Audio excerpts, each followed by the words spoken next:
Bonjour et bienvenue dans cette vidéo. Tous les jours aux informations, nous entendons parler de la technique du compromis. La tactique de négociation du compromis serait-elle si fabuleuse qu'il faudrait toujours l'utiliser?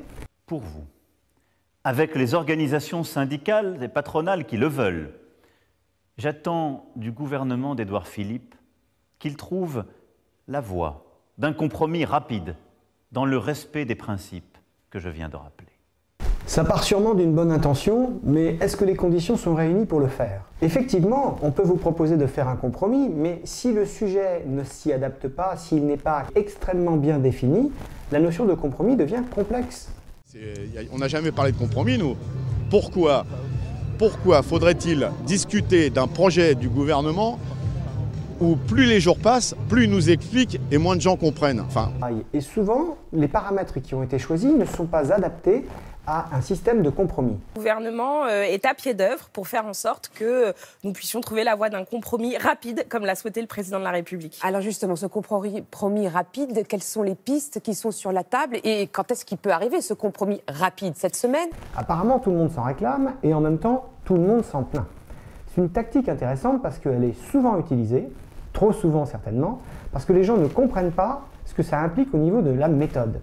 Nous avons fait part de notre ouverture pour améliorer les solutions proposées par le gouvernement dans une logique de compromis avec les partenaires sociaux. Il y a des conditions qui permettent d'utiliser la tactique du compromis de façon efficace et puis des conditions où vous êtes pratiquement certain de vous planter. J'ai l'impression de voir toute la journée aux informations des hommes politiques et des journalistes suggérer qu'il faudrait faire des compromis sur tout. Et vous verrez qu'il n'y a pas que sur les retraites. On va aussi avoir droit à une leçon sur les compromis avec le Brexit. Alors regardons déjà la partie académique pour comprendre les éléments de méthode. Cette vidéo sur la tactique de négociation du compromis équilibré, je l'ai décomposée en 3 parties. D'abord, vous allez trouver l'impact de cette tactique sur la cartographie des repères et sur l'argumentation.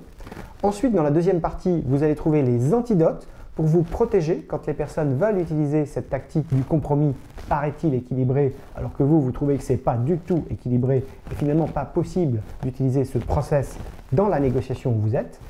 Et la troisième partie de la vidéo, ce sera évidemment les conseils pour utiliser de bonne aloi avec votre interlocuteur cette méthode quand les conditions sont réunies pour qu'elle soit utile de façon à trouver un accord plus rapidement, plus fréquemment et avec un meilleur équilibre. Le compromis équilibré. Retrouvons d'abord la cartographie des repères avec l'affiche, l'objectif et le point de rupture. On va se concentrer sur votre point d'affiche initial et puis sur le point d'affiche initial de votre interlocuteur. Si le compromis équilibré consiste à faire un pas vers l'autre, les parties visualisent le milieu des propositions initiales comme la solution prédestinée. Ils anticipent que l'accord de compromis se fera par le milieu. Si les négociateurs mesurent l'effort qu'ils produisent en fonction des distances parcourues depuis les positions initiales, c'est parce que c'est le phénomène de l'ancrage. Vous retrouvez cela dans de nombreuses vidéos sur Internet, et sans surprise en négociation, les gens comparent à la position initiale qu'ils ont prise l'effort qu'ils ont fait pour se déplacer. Les négociateurs démontrent l'équité de l'accord par l'égalité des distances parcourues depuis les positions initiales. C'est une comparaison. Les négociateurs s'assurent que les déplacements sont égaux de part et d'autre. Alors, si l'accord de compromis est fixé par la distance moyenne et identique depuis les offres initiales, comment les négociateurs tirent-ils profit de cette méthode apparemment équilibrée? Première tactique, ils vont changer de position initiale. Lors de la préparation, ils modifient leur position initiale et vous retrouvez là le concept d'une position d'ouverture avec la tactique de la première offre décourageante où la personne vous propose quelque chose de très important.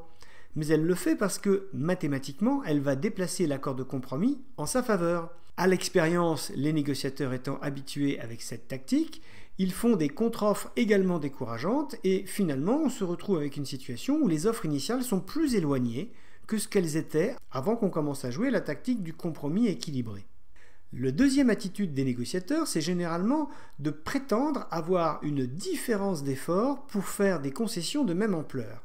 En d'autres termes, ils vous disent que pour eux, le même chemin est plus difficile à parcourir que pour vous. Nous rentrons à ce moment-là dans l'univers de la rhétorique et de l'argumentation, où les gens se déplacent moins, sous prétexte que ça leur a demandé un effort important. Comme d'habitude, vos interlocuteurs n'étant pas naïfs, ils vont aussi sur-argumenter pour expliquer combien ça leur est également difficile de faire le même déplacement. Et comme un malheur n'arrive jamais seul, vous avez souvent la combinaison des offres initiales qui sont éloignées avec la tentative d'argumentation sur la souffrance épouvantable que l'on endure à faire une concession, qui devient elle-même réciproque, et on arrive à cette situation où pire sont les choses d'avoir essayé d'utiliser la tactique. En effet, avant de l'avoir utilisée, vous aviez une cartographie des repères à peu près raisonnable, et sous prétexte de rechercher un accord de compromis passant par le milieu des positions initiales, les gens ont tendance à les écarter et à durcir les raisons pour lesquelles ils accepteraient de bouger. C'est intéressant parce que même quand les gens sont de bonne foi et vous proposent la tactique de négociation du compromis équilibré, ils ne se rendent pas toujours compte que cette méthode aboutit à ce que les personnes s'éloignent, prennent des positionnements, des postures, des offres initiales assez éloignées, de façon à artificiellement créer des espaces de négociation. Maintenant que vous êtes alerté sur les inconvénients de cette tactique de négociation, qui éloigne plus souvent les parties qu'elle ne les rapproche, quels sont les antidotes que vous pouvez mettre en œuvre quand les personnes vous proposent cette méthode? Je vous remercie pour votre attention et je vous invite à vous abonner, à cliquer sur la cloche pour recevoir des notifications dès qu'une nouvelle vidéo est mise en ligne sur les tactiques de négociation et également sur le management qui sont les deux thèmes de cette chaîne. Merci pour votre soutien, pour vos likes et j'attends avec impatience vos commentaires. À bientôt!